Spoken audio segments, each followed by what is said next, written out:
usually bring people back. Yeah. Well, I'm honoured. Come in. Did you watch when they went back to hers and got up to wherever they got up to? Did you carry on watching through his eyes? What do you think I am? Clearly, I don't know. Maybe if you spoke to me more, you'd know. No. My job was done. Of course, I didn't watch. Yeah. Okay. Nice place. I like the mantelpiece and that bird. Cookie decor. Indicating sexual adventurousness.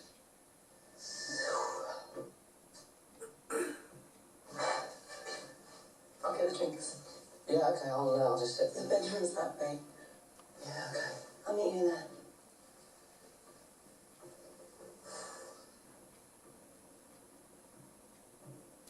Okay, Harry.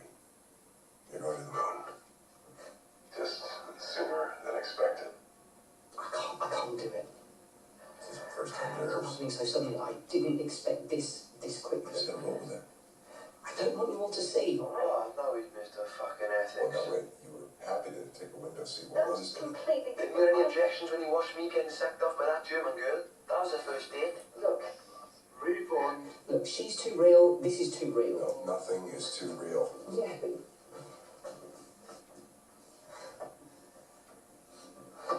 You're standing. yeah, I just didn't want to be too presumptuous. I need you on the bed.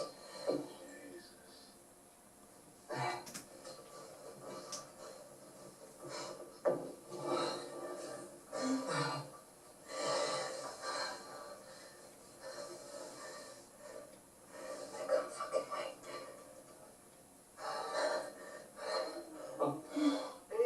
She's gonna take that top off. If it's not tits, I want a discount. They're gonna have sex. You're getting the season finale in episode 1. Yeah, but if I don't see her But tits... will you please be patient? Jesus. Have some respect. Hey.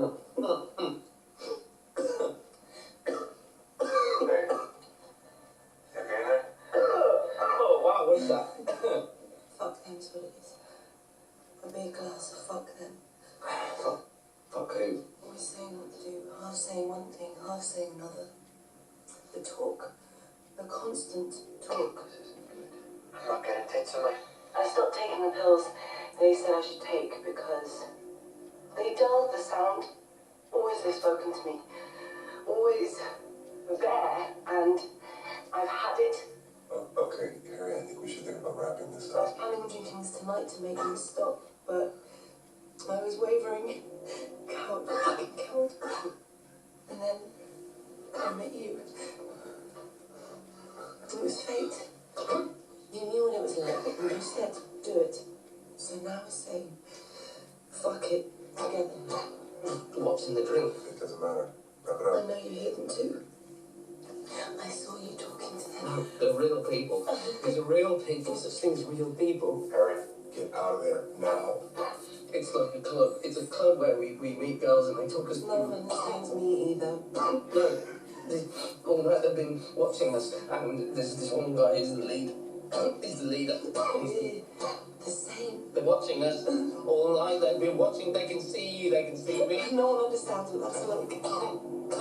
There are 100 who see through me, standing at their government depots, shouting what to think. Not anymore.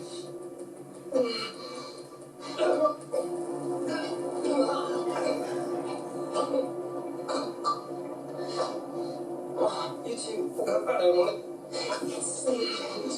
I don't want it. It's just a transition. And soon, they won't be there, and we'll be free. Please. Please. I don't want it. You do. You do. You do. Lighting, colors, taxidermy, and a little bit of Greek mythology. Through the use of lighting, visceral colors, mise-en-scène, and character movement, the director of Black Mirror is able to visually demonstrate a character's metaphorical descent into hell Through the dissection of this selected scene, I hope to demonstrate how all of these aspects combine to create the very metaphor of death, even while our character fights against the onset of death itself. The fading light. The lighting in the scene is clearly tied to color.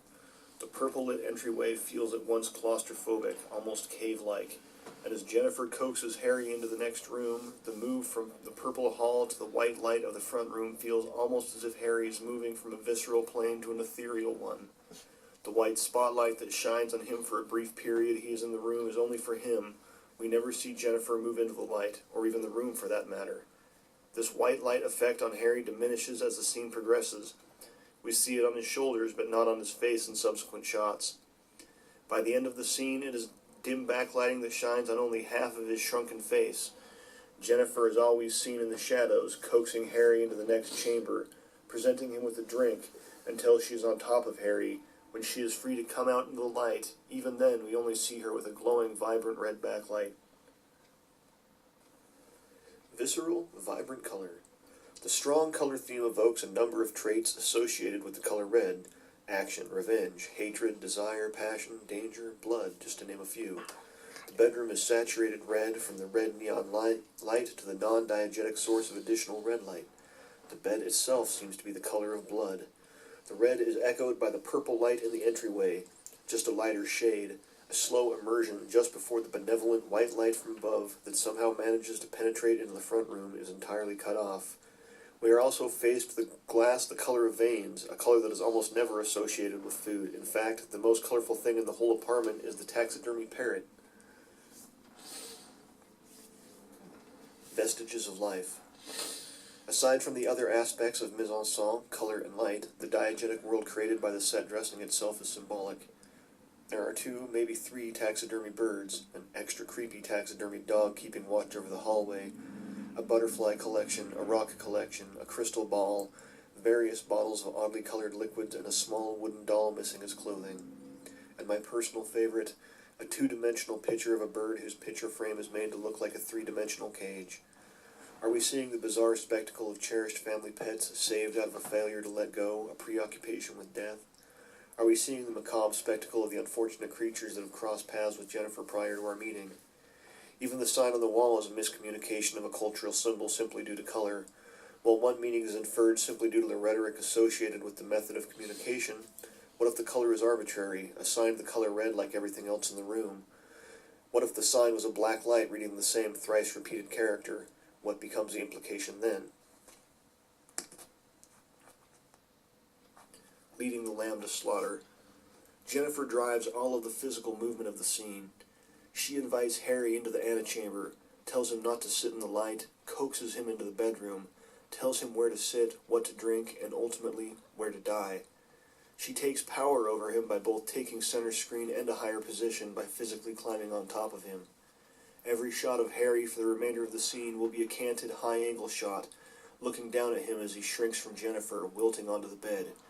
Every shot of Jennifer is now a low-angle shot, looking up at her as she finally reveals her intentions, her actions.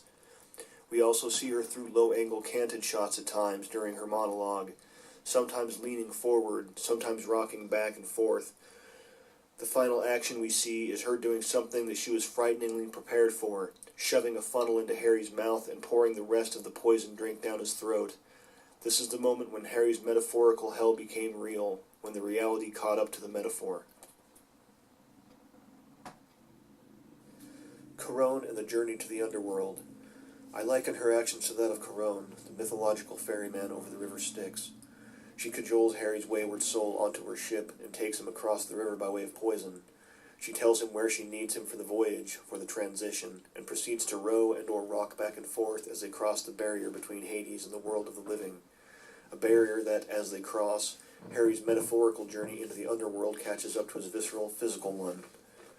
My argument for a metaphorical death leading up to his physical one is tied up in all of the details, the mise-en-scène of the diegetic world. From Harry's unassuming entrance into the underworld and or hallway to his abandonment of the light and or gods as he went with his guide Charon deeper into the underworld. We are shown that this world is the color of blood and not of choice, as a visceral red permeates the scenes and a free will is cajoled, then rescinded altogether. One never leaves the underworld once partaking of anything in it. We see the inhabitants of this sad underworld, the lapdog version of Cerberus guarding the entrance to the bedroom, the taxidermy birds, and collection of pinned butterflies. We see a two-dimensional drawing of a bird contained within a three-dimensional frame, a metaphor in itself for a caged spirit, a caged essence.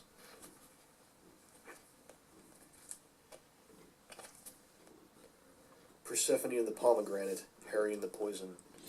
The strong color scheme, failing light, and character blocking all allude to a metaphorical journey, a transition, to use Jen's terminology, which all leads to the inevitable conclusion that Harry, much like Persephone, was doomed once he partook of anything from the underworld.